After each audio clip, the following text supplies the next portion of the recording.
Olá, eu sou o professor Roberto Brasileiro e essa é uma aula de revisão de matemática financeira. Bom, a gente começa com a pergunta básica, né? O que é matemática financeira? E para responder essa pergunta, a gente tem a relação de dois elementos que são o dinheiro e o tempo. Então, a matemática financeira, o que que ela faz? Ela estuda a relação do dinheiro ao longo do tempo. Afinal de contas, a gente sabe, mesmo que por vias não acadêmicas, que o dinheiro ele tem um valor ao longo do tempo. Esse valor, muitas vezes, nós chamamos de retorno. Então, o que nós vamos estudar é como trabalhar com o dinheiro no tempo.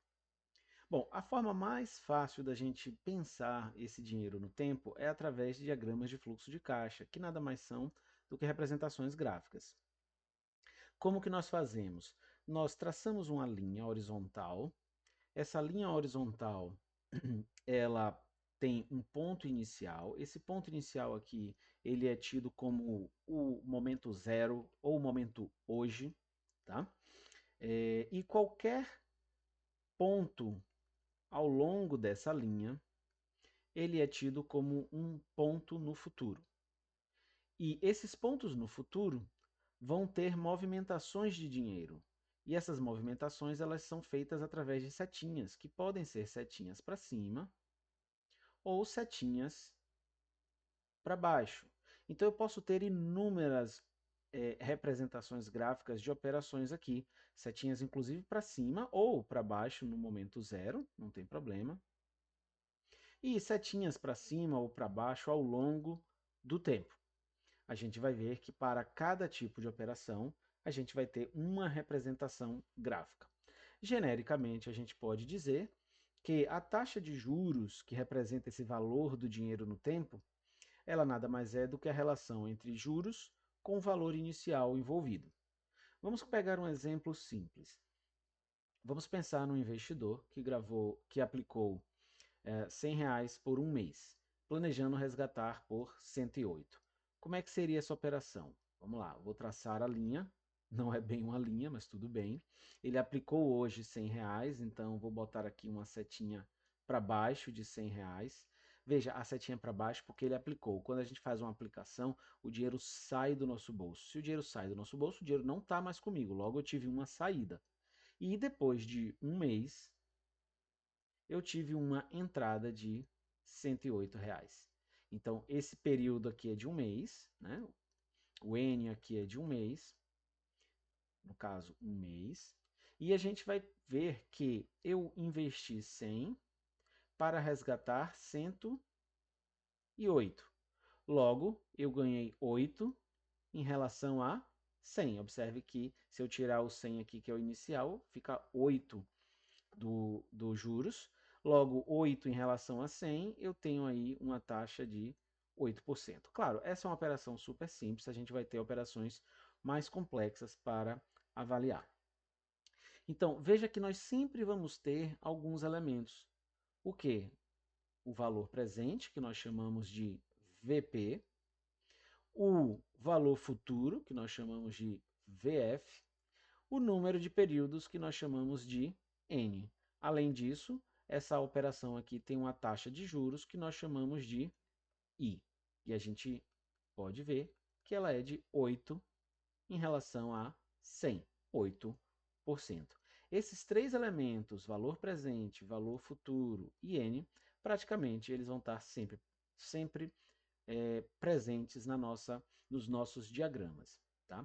Claro, eu posso ter não um valor futuro, vários valores futuros, não um valor presente, quer dizer, valor presente eu posso ter seta para baixo, posso ter seta para cima, quer dizer, eu posso ter muitas opções de fluxo e isso pode mudar um pouquinho, mas basicamente a gente vai ter valor futuro, valor presente, N e I. Bom, vamos ter cuidado com alguns sinônimos que nós usamos, né? Então, por exemplo, vamos pensar em definições similares a valor presente ou valor futuro. A literatura traz muitos termos, então é preciso a gente ficar esperto com isso. Toda vez que a gente falar em montante, é valor futuro. Capital inicial, presente. Valor por dentro, presente. Valor por fora, futuro. Valor nominal, futuro. Valor líquido, presente. Valor atual, presente. Principal, presente. Valor de face, futuro. Eu tenho que falar dos sinônimos porque vocês vão pegar os livros e vocês vão certamente se deparar com outros termos que não VP, valor presente, e VF, valor futuro. Apesar de que isso aqui, realmente, VP e VF são os mais utilizados. Então, regras gerais. Valores somente podem ser comparados se estiverem numa mesma data. Veja, não está dizendo que precisa ser na data zero. Os valores podem ser comparados em qualquer data e só precisa que ambos os valores estejam na mesma data. E operações algébricas só podem ser executadas com valores na mesma data. Então, nada de somar valores em datas diferentes, nada de subtrair e por aí vai. A gente tem a abreviação das taxas. Então, vocês vão se deparar com várias taxas, né? Taxas ao dia útil, ao mês, ao bimestre, ao mês over. Bom, tem muitas taxas. Quais são os períodos que nós mais usamos para as taxas? Nós usamos muito ao mês, nós usamos muito ao semestre e nós usamos muito ao ano, principalmente ao mês, principalmente ao ano. E quando a gente pensa em ano, a gente tem que pensar, opa, peraí, esse ano é o ano exato ou o ano comercial? Bom, a gente vai ter que definir isso. No caso dos exercícios, os exercícios devem indicar isso. No caso de uma operação mesmo, a operação também deve indicar isso. Então a gente chama o ano civil ou ano exato quando a gente coloca com 365 dias. E se nós falarmos ano comercial, nós vamos estar referindo a 360 dias, ou seja, 30 dias por mês. Como nós estamos falando de juros e de matemática financeira, a gente tem sistemas distintos quando nós trabalhamos com juros simples, aqui, ou quando trabalhando com juros compostos, aqui. O que diferencia um do outro? Nos juros simples, os juros sempre vai incidir sobre o montante inicial. Se nós estamos falando de juros compostos, os juros vai incidir sempre sobre o montante imediatamente anterior, que nós chamamos de juros sobre juros. Vamos ver mais alguns exemplos. Vamos pensar num empréstimo, um valor atual na data zero igual a 100, com a taxa de juros de 10%, AP aqui ao período, que é algo indefinido, muito usado para questões didáticas. Ao período pode ser ao mês, pode ser ao ano, não importa, é ao período. E aí a gente vai considerar juros simples e juros compostos no cálculo do valor futuro. Então, vamos pensar primeiro, aqui é juros simples, gente, desculpe, aqui está errado o slide, eu vi agora só. Juros simples, vamos ver como é que funciona. Na data 0, eu tenho 100. Na data 1, quanto que eu tenho acrescido de juros? Eu tenho 110. Quem é esse 110? É 10% de 100 mais o 100.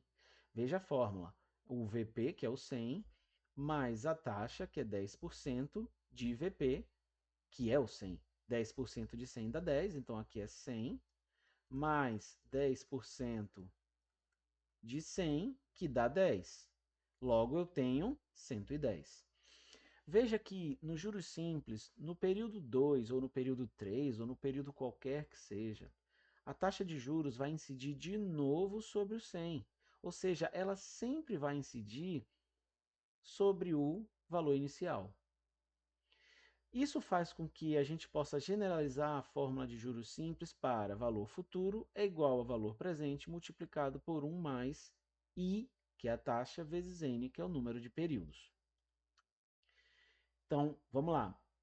Fórmula valor presente é igual valor futuro é igual a valor presente multiplicado por 1 mais I, que é a taxa, vezes N. Qual é a observação? Tem que estar na mesma base. Então, se o nosso I é ao mês, a nossa taxa, o nosso N, desculpe, tem que ser em meses. Se o nosso I, que é a taxa, está ao ano, o nosso N tem que ser em anos. Se for ao semestre, semestres. Se for ao dia, dias e por aí vai. A gente vai sempre ter, isso vai valer para juros simples ou juros compostos, gente. Sempre tem que ter esses dois elementos na mesma base. E qual é a característica dos juros simples? O valor uniforme dos juros periódicos, logo uma capitalização linear, ou seja, o valor futuro cresce linearmente. Observe que ele cresce aqui, ó, como sendo uma função matemática, uma função linear. E os juros compostos? Qual é a diferença? Nos juros compostos, observe que no período zero eu também tenho 100. No período 1, não vai mudar nada, porque é o primeiro período, então eu vou ter a taxa de juros 10% vezes o 100, que dá 10, e eu vou ter um montante ou um valor futuro de 110. Só que no período 2, a partir do período 2, a taxa de juros não vai mais incidir sobre o valor inicial, que é o 100. Ela vai incidir sobre o montante imediatamente anterior, ou seja, o 110. Então, 10% de 110 é 11, e aí eu passo a ter 121.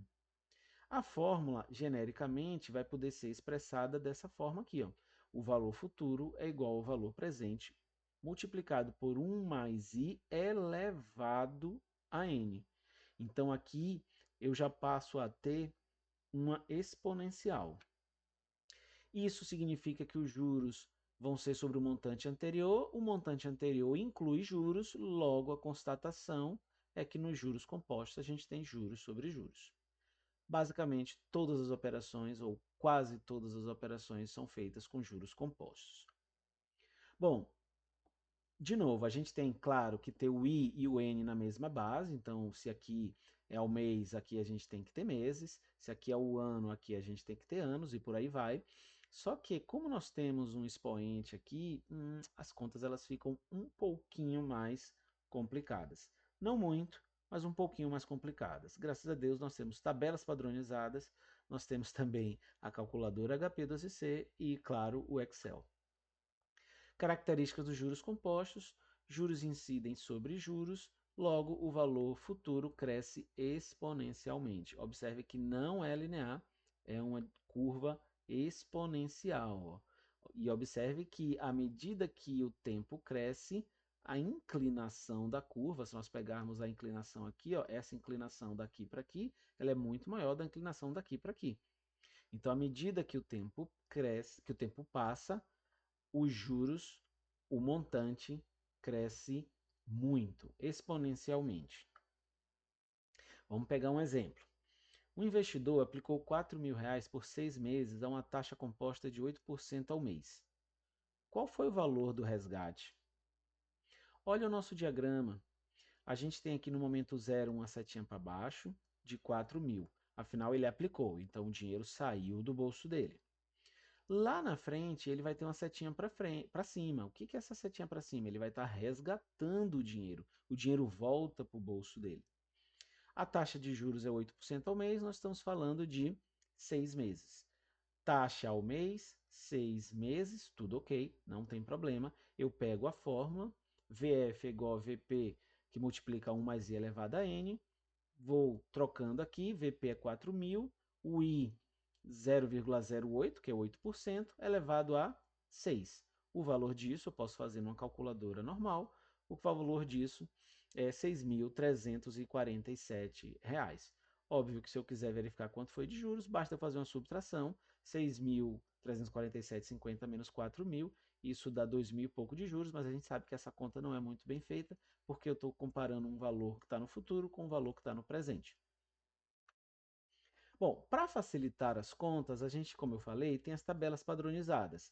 Então, para facilitar a conta, a gente cria um fator, que é aqui a n,1, onde n refere-se a uma linha na tabela e i refere-se a uma coluna na tabela.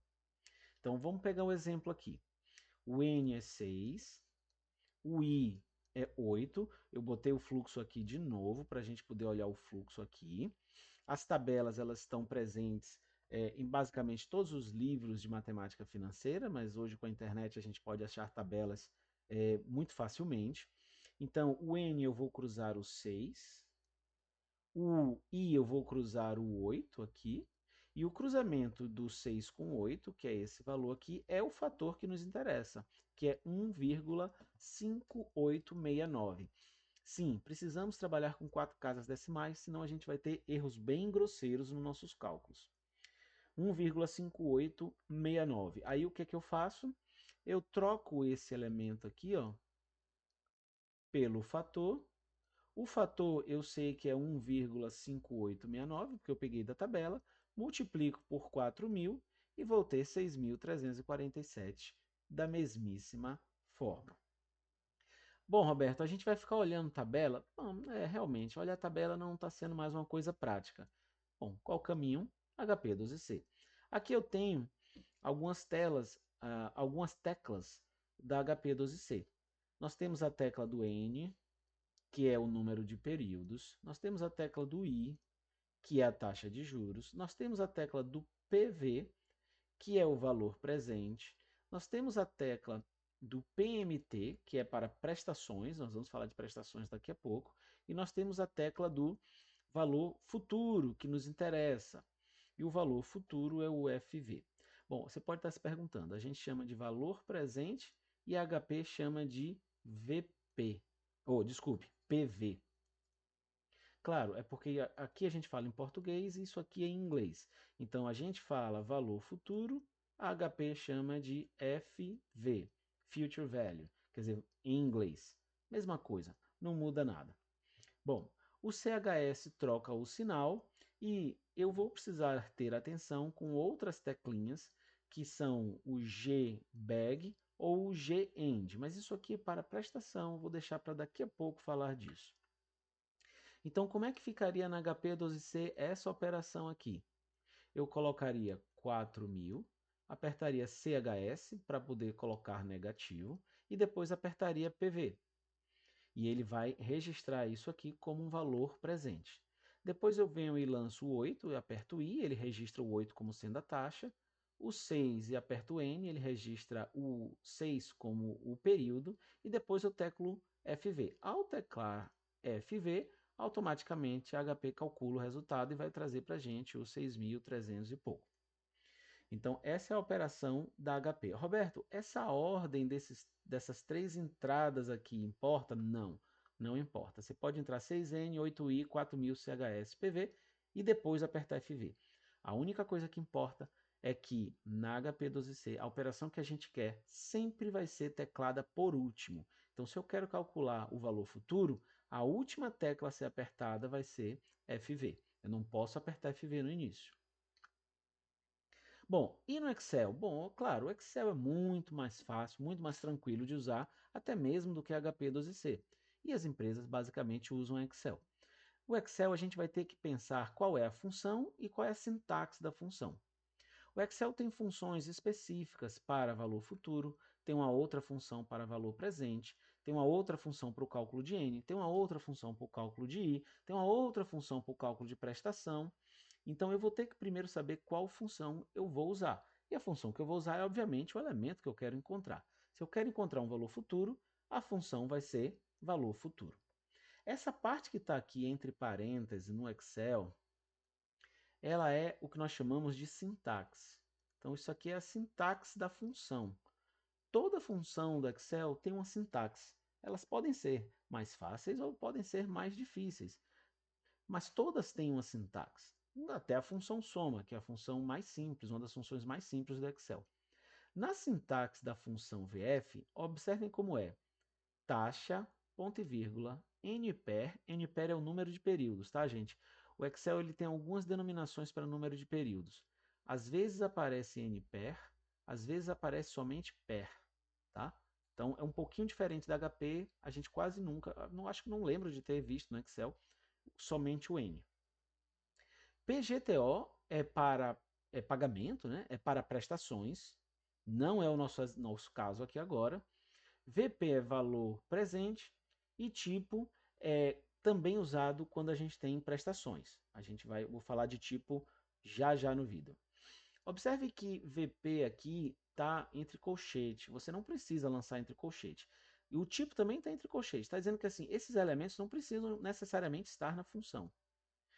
Como eu não estou trabalhando com prestação, PGTO eu não vou preencher. Se eu não preencho PGTO, eu vou preencher o VP. Se eu não preencho PGTO, eu também não preencho o tipo. Então a nossa sintaxe vai ficar seguindo aqui, ó, taxa 8%. Eu posso entrar 8%, como posso entrar 0,08, tá? Se eu entrar somente 8, vai dar erro. 6, que é o número de períodos. Observe que eu tenho dois ponto e vírgula aqui, ó, juntinhos, porque eu pulei PGTO. Mas eu não posso pular PGTO sem, digamos assim, colocar o ponto e vírgula dele.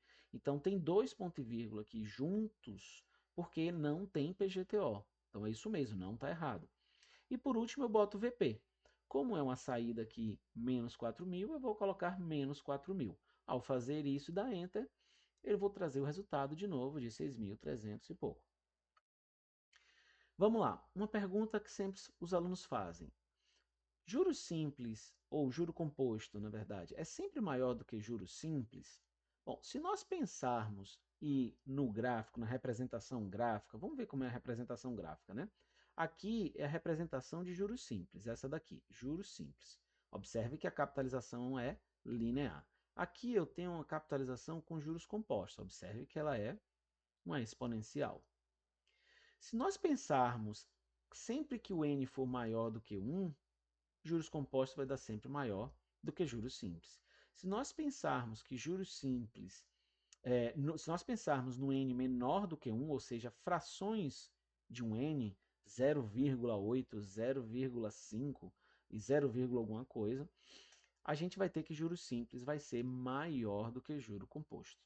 Então, não vale a máxima de que juro composto é sempre maior do que juros simples. É, claro, é sempre maior do que juros simples quando a gente estiver falando de períodos acima de 1. E vejam que no período 1, juro simples e juro composto é igual. É quando a curva exatamente, as curvas, na verdade, se cruzam. Então, a regrinha é, se o n é menor do que 1, juro simples maior do que juro composto. Se o n é igual a 1, tanto faz. Se o n for maior do que 1, aí juro composto sempre maior. Bom, vamos falar agora de um outro tema, que é equivalência de taxas. Claro, essa é uma revisão. Observe que eu passei juros simples e juro composto super rápido e agora já estou falando de taxa. O que é equivalência de taxas?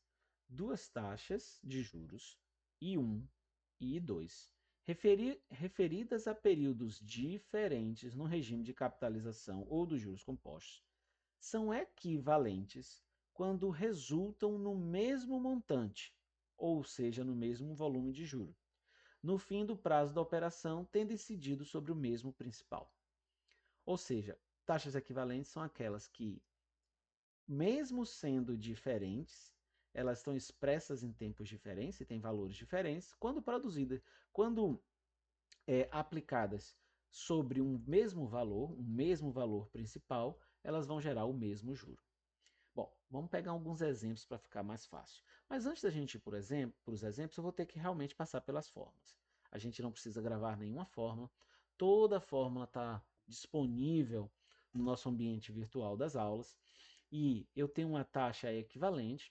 Eu primeiro vou ter que pensar como é que eu estou pensando no período, do menor para o maior ou do maior para o menor. Eu gosto de pensar assim, eu acho que é didaticamente bacana pensar assim. As fórmulas, observem que elas são parecidas, 1 mais i elevado a n menos 1, e aqui é 1 mais i elevado ao inverso de n. Observe que aqui é n, aqui é o inverso de n, menos 1. Roberto, o que é do menor para o maior e o que é do maior para o menor? Menor para o maior é se eu estiver, por exemplo, levando uma taxa que está ao mês para uma taxa ao ano. Eu estou do menor para o maior. Ao dia para ao mês, ao semestre para ao ano, ao trimestre para ao semestre. Tudo isso é do menor para o maior. E o que é do maior para o menor? O inverso. Se eu sair do ano para o mês, se eu sair do mês para o dia, se eu sair do ano para o semestre, se eu sair do semestre para o trimestre. Então eu preciso pensar qual é a equivalência que eu quero fazer, se é de maior para o menor, do menor para o maior, e aí sim usar a fórmula adequada. Bom, vamos pegar alguns exemplos. Vamos pegar aqui, determinar taxas a semestral e anual equivalentes a uma taxa de 3% ao mês. Vamos lá. Eu quero pegar uma taxa que está ao mês e levá-la para ao semestre ou levá-la para ao ano. Eu vou pegar de um período menor para um período maior. Eu vou usar então esta fórmula aqui. Como é que eu vou fazer a fórmula? 1 mais 0,03, que é 3%, elevado a 6, menos 1. Claro, se eu fizer essa conta aqui, depois eu preciso multiplicar para 100 para colocar em percentual, tá, gente? E essa taxa equivalente é de 19,41% ao semestre. Então, 3% ao mês e 19,41% ao semestre são taxas equivalentes. Observe que eu não posso simplesmente pegar 3% ao mês e pensar que são 6 meses, ou seja, multiplicar por 6, isso daria 18% ao semestre. Essas duas taxas elas não são equivalentes no sistema de juro composto. No sistema de juros simples, tudo bem. A gente pode fazer essa operação aqui. 6 meses, multiplico por 6. Mas no sistema de juro composto, a gente não pode fazer essa conta. Essa conta vai estar errada. E veja, o sistema não é composto, não há juros sobre juros. Então, não dá 18, dá mais, dá 19,41. E ao ano, como é que ficaria? 1 mais 0,03 elevado a 12 menos 1. Multiplico por 100 e acho uma taxa de 42,58%. 42,58% ao ano é uma taxa equivalente a 3% ao mês. Elas são iguais? Não, não são iguais, elas são equivalentes. Tá legal? E veja, de novo, se eu tivesse feito 3 vezes 12, né? Isso aqui daria 36, então 36%, aqui é 3%. Essa conta aqui não dá certo. Observe que é 42,58, muito mais do que 36. Então a gente não pode fazer essas multiplicações aqui no sistema de juros compostos. Como é que eu faço isso na HP12C, Roberto? Bom, na HP12C é facinho de fazer isso, muito mais fácil do que as calculadoras científicas normais, tá, gente? Então, passos da HP. Lembre, o que eu quero é sempre por último, né? Eu vou ter que respeitar aqui a ordem, né? O que, que eu quero fazer primeiro, o que, que eu quero fazer depois. É por isso que tem parênteses, colchetes e por aí vai.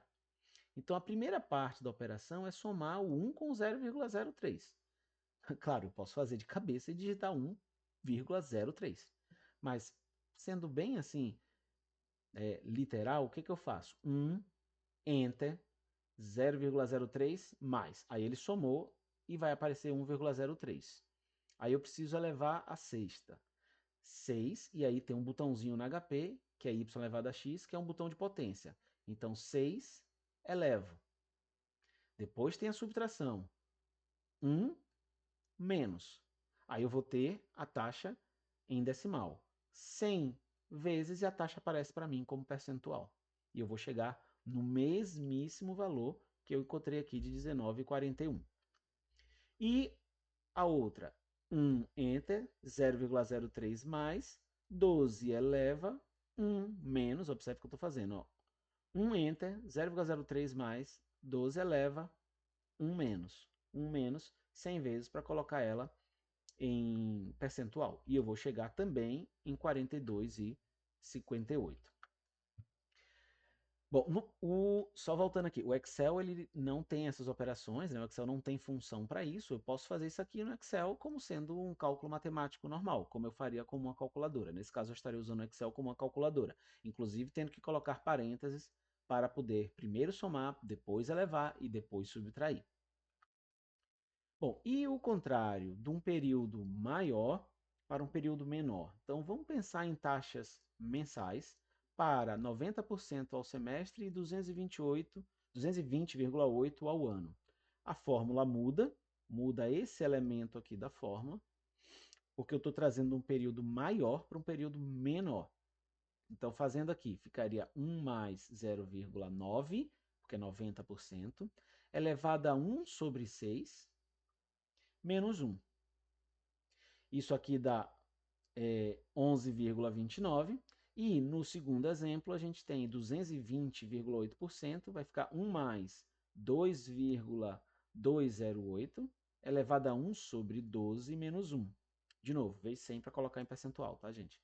E isso vai dar 10,20% ao mês. O que é a taxa equivalente?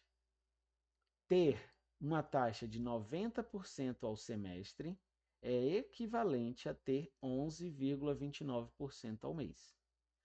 Ter uma taxa de 220,8% ao ano é equivalente a uma taxa de 10,20% ao mês. São taxas equivalentes.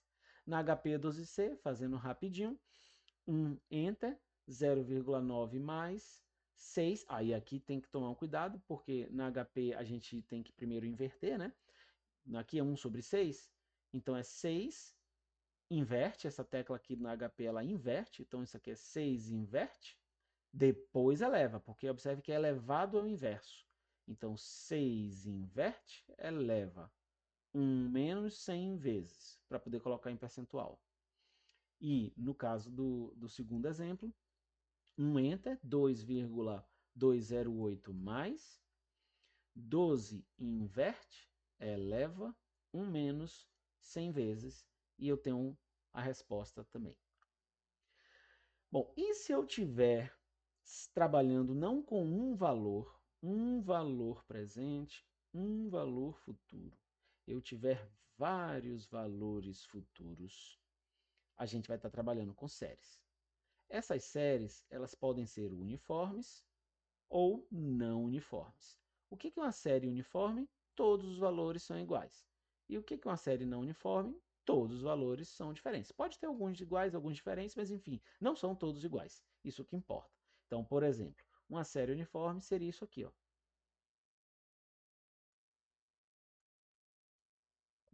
Não ficou tão boa não, mas aqui é tudo igual. E o que seria uma série não uniforme?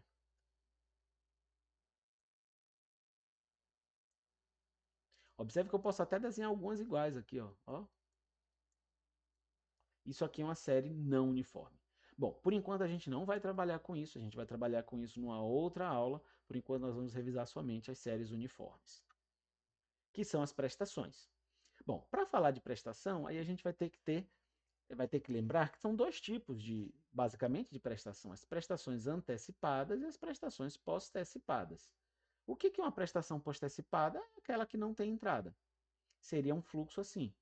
Ah, digamos que eu tenha feito uma aplicação, setinha para baixo, e depois eu vou receber 3 valores. Isso aqui é uma série pós-antecipada. E o que seria uma série antecipada? Digamos que eu vou comprar ah, um computador.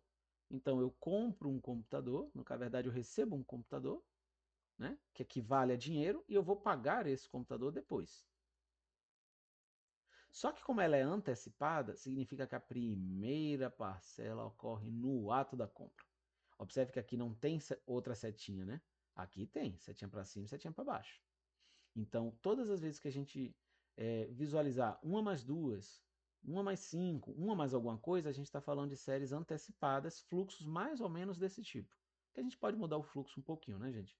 E todas as vezes que a gente falar em séries pós-antecipadas, a gente não tem esse negócio de um mais dois, um mais cinco. São simplesmente duas vezes, 5 vezes, 6 vezes, porque a primeira vai ser só em um período após a operação. Pensando no que mais acontece, se pensarmos na base mês, aqui a gente teria, por exemplo, logo no início, e aqui a gente teria só ao final de um mês. Ou seja, compro hoje, só depois de um mês eu pago a primeira. Seria alguma coisa assim. Vamos pensar aqui no exemplo da geladeira. Pedro quer comprar uma geladeira. A geladeira custa R$ 1.000 à vista na loja. Ou em 4 parcelas iguais mensais sem entrada. Sem entrada significa que isso aqui é uma série pós-antecipada. 4 mensais iguais, isso aqui é uma série uniforme. Como é que ficaria o fluxo? O diagrama de fluxo fica com uma setinha para cima de 1000. Por que setinha para cima de 1000? Porque ele comprou uma geladeira. Observe, ele comprou a geladeira, ele recebe uma geladeira hoje. A geladeira equivale a dinheiro. Então é como se ele estivesse recebendo R$ 1000 hoje. Só que esses R$ 1000 estão no formato de uma geladeira. E ele vai pagar 4 parcelas, prestações, mês 1, mês 2, mês 3 e mês 4, porque a gente está trabalhando na base mês. Prestações nós chamamos na HP de PMT, no Excel nós chamamos de PGTO, pagamento. Isso aqui é porque em inglês pagamento é PMT, tá, gente? Mas a HP só tem em inglês, então PMT. A gente, de novo, vai poder obter o PMT pelo cálculo, álgebra, por tabelas padronizadas, como nós temos nos juros compostos, pela HP12C, que é o que nós vamos fazer, parte, e pelo Excel, que nós vamos fazer na maior parte das vezes. Então vamos lá. Quem é o valor presente de uma prestação? O valor presente de uma prestação vai ser calculado como sendo um fator, observe de novo, isso aqui é da tabela, né?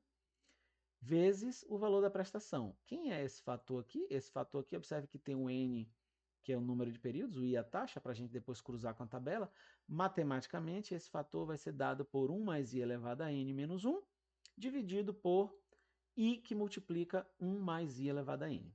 Claro, fazer esse tipo de conta aqui começa a ficar mais complicado, e a gente vai ver que, à medida que a gente for avançando nas operações, os cálculos algébricos eles vão ficar realmente mais complicados. Bom, como essa não é uma disciplina de matemática financeira, nós estamos fazendo só uma revisão, a gente vai fazer basicamente tudo no HP e no Excel. Na tabela, como é que seria? De novo, eu buscaria N4, porque são 4 meses, taxa 4, que é 4%, cruzaria 4 com 4, chegaria a 3,6299, que é esse valor que está aqui, e no caso faria, como eu estou calculando o pagamento, ao invés de multiplicar eu vou dividir, né? Eu vou inverter essa fórmula, né? Observe que está como VP igual ao fator que multiplica PMT. Se eu quiser calcular o PMT, eu vou simplesmente fazer o VP dividido pelo fator. E eu vou achar o PMT, que é a prestação. Então, se eu fizer essa conta, vai ser o 1000, que é a geladeira, dividido pelo fator 3,6269, tem que usar 4 casas decimais sempre, eu vou chegar a uma prestação de 275,49. Então, essa prestação, desculpa, deixa eu voltar aqui, essa prestação aqui é de 275,49, 49, não é isso? 49. Vou voltar aqui. E observe que todas as prestações são iguais, todas as prestações são de 275,49. Vamos voltar aqui. Na HP12C, observe que eu tenho o PMT aqui, eu tenho o N de novo, I, PV, PMT que me interessa, só que no caso do PMT, agora eu vou precisar usar as teclinhas de gbag ou gend. O que é o bag e o que é o end? É exatamente, o bag é de begin, que é no início, né, em inglês, ou seja, para séries antecipadas, e o GEND é para séries pós-antecipadas. Afinal, eu preciso dizer para HP, HP, essa é uma série antecipada, HP, essa é uma série pós-antecipada. Então, G é uma tecla na HP12C, uma teclinha azul, eu aperto G, bag. Bag é uma função que está no número 7. Quando eu aperto G azulzinho, significa que ele vai executar o bag e não o 7. Isso aqui eu vou fazer para séries antecipadas, e quando eu ativar gbag, vai aparecer um flag no visor da HP12C. O que é um flag? Vai aparecer um negocinho lá na HP. Você vai perceber. E se eu não for trabalhar com séries antecipadas, se for trabalhar com séries pós-antecipadas, eu aperto o G e o END. O END está na tecla 8. Então, como eu aperto o azul, vai funcionar o azulzinho, que é o END. E aqui não tem flag. Então, como é que eu faria esse cálculo aqui, que é sem entrada, ou seja, pós-antecipada? Seria o nosso GEND. Como é que eu faria? Eu faria, bom, FREG aqui, o FREG na HP12C é uma limpeza, tá, pessoal? FREG, eu sempre aperto FREG para limpar a HP. A HP ela vai acumulando memória, Sim, ela tem memória e ela acumula memória. Então, o freg é para a gente não pegar números que estão gravados na memória misturados no nosso cálculo. Então, o freg é um padrão, a gente sempre vai usar o freg. Aí eu entro com os elementos. Quais são os elementos? 1000 PV, 4N, 4I. GEND, para poder dizer que é pós-antecipada, e aperto por último o que eu quero, que é o PMT. Observe que na HP sempre por último é o que eu quero. 275,49 é o valor exatamente da prestação que a gente calculou. Esses elementos daqui, ó, 1000 PV, 4N, 4I, tanto faz a ordem que você entre. Claro, zerar tem que ser no início. E o que eu quero, PMT, tem que ser no final.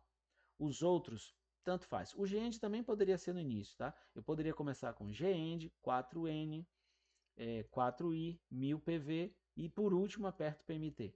Na HP12C, o que eu quero é sempre a última tecla a ser apertada. Se eu quero a prestação, PMT é a última tecla a ser apertada. No Excel, como é que eu faço?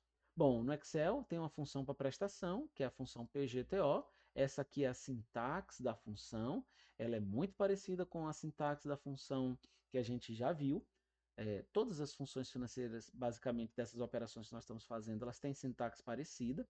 E o que nós vamos fazer, basicamente, é trocar os elementos da sintaxe pelo que nós temos. Então, a taxa, 4%. NPER é período, vou colocar 4. Observe que tem um ponto e vírgula. VP é 1000, coloco 1000. VF, não tem VF nessa operação. Observem que eu não estou querendo calcular valor futuro, eu estou querendo calcular prestação a partir de um valor presente, então não tem valor futuro. Então eu pulo, isso aqui é pular o VF. E por último, o tipo, que é zero. Bom, aí no Excel a gente tem que zero é um código para séries pós-antecipadas. Ah, Roberto, e se fosse uma série antecipada, como é que seria? Ao invés de zero, eu utilizaria 1. Ou seja, o tipo é um código 0 ou 1. 0 é pós-antecipado, 1 antecipado. Bom, vamos lá, vamos trabalhar com séries com entrada agora. E se eu tivesse a mesma operação com entrada? Como é que ficaria? Qual seria esse valor da prestação? Observem que o diagrama muda completamente. Esse diagrama parece com o outro, mas ele não é igual ao outro, porque essa primeira prestação acontece no momento da compra. E veja, é diferente de um sinal, porque o sinal que a gente dá muitas vezes nas compras, ele é diferente, na maioria das vezes, ele é diferente das prestações. Para ser antecipado, essa primeira parcela aqui, que ocorre na data zero, esse sinal tem que ter o mesmo valor dos demais. Senão, a gente não está trabalhando com uma série antecipada. Bom, aí eu tenho de novo na álgebra um fator que é um pouquinho diferente. Então, observe que aqui é A, o N não é mais N, é N menos 1. I, que é a taxa. E esse fator aqui refere-se a essa fórmula daqui de baixo, que é 1 mais i elevado a n menos 1, dividido por i, que multiplica 1 mais i elevado a n menos 1. Nada muito difícil, mas claro, usando tabelas HP e Excel vai ser muito mais fácil.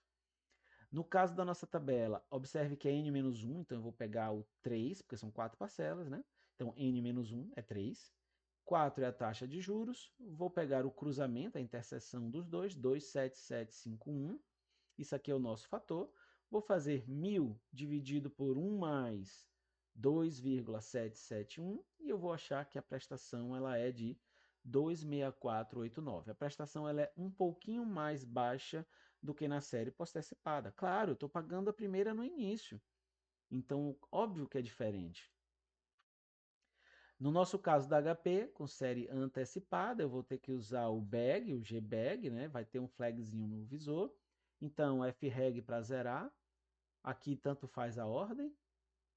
1000 PV, 4N, 4I, gbag para dizer que é antecipada. E aperto por último o PMT e vou encontrar 26489. No Excel, a função é a mesma, a sintaxe é igual que a gente acabou de ver. Os elementos também estão aqui, ó, 4%, 4 períodos, 1000, VF pulado, porque não tem VF. O que mudou é o tipo. O tipo não pode ser 0, o tipo é 1, indicando que a série é antecipada. Opa. Vamos pegar mais alguns exemplos. Um outro exemplo, um televisor anunciado por R$ 600 à vista. A loja aceita parcelar a compra cobrando 2% ao mês. Qual o valor das prestações, supondo um plano do tipo 4 vezes sem entrada? Como que eu faço esse cálculo? Olha o fluxo, setinha para cima no momento zero, indicando a entrada da televisão, que equivale a R$ 600. Observe que comprar uma televisão, receber a televisão hoje, equivale a receber R$ 600 hoje, né? Então, é por isso que a setinha para cima. E depois eu tenho 4 saídas iguais, configurando uma série uniforme, prestações, ou PMT. Elas são para baixo, então observe que tem um menuzinho aqui. A taxa de juros é de 2% ao mês. Sem entrada, GEND. Na HP, 0 HP, 600 PV, 4N, GEND, 2I, por último aperto PMT e vai sair um resultado de 157,5743, aqui está com 4 casas, como é resultado final eu poderia aproximar isso aqui, aproximado é 157,57, né, porque aqui é um 4, então, esse é o valor da prestação.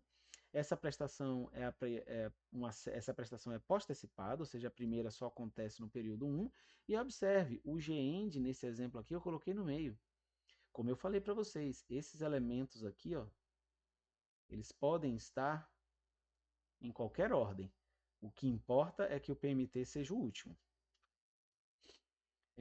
Mais um exemplo, mesma coisa, R$ 600 da televisão à vista, 2% ao mês, só que agora o plano é 1 mais 3.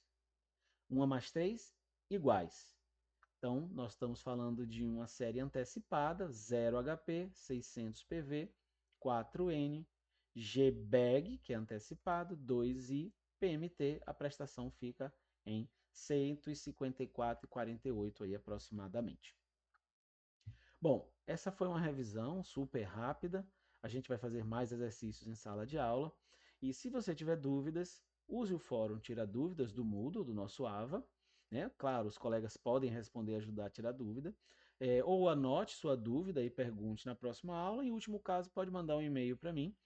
Mas claro, o e-mail ele tem a desvantagem de que não tem a interação com os colegas. Afinal, sua dúvida também pode ser a dúvida do colega. Ficamos por aqui e até a próxima videoaula. Um abraço a todos.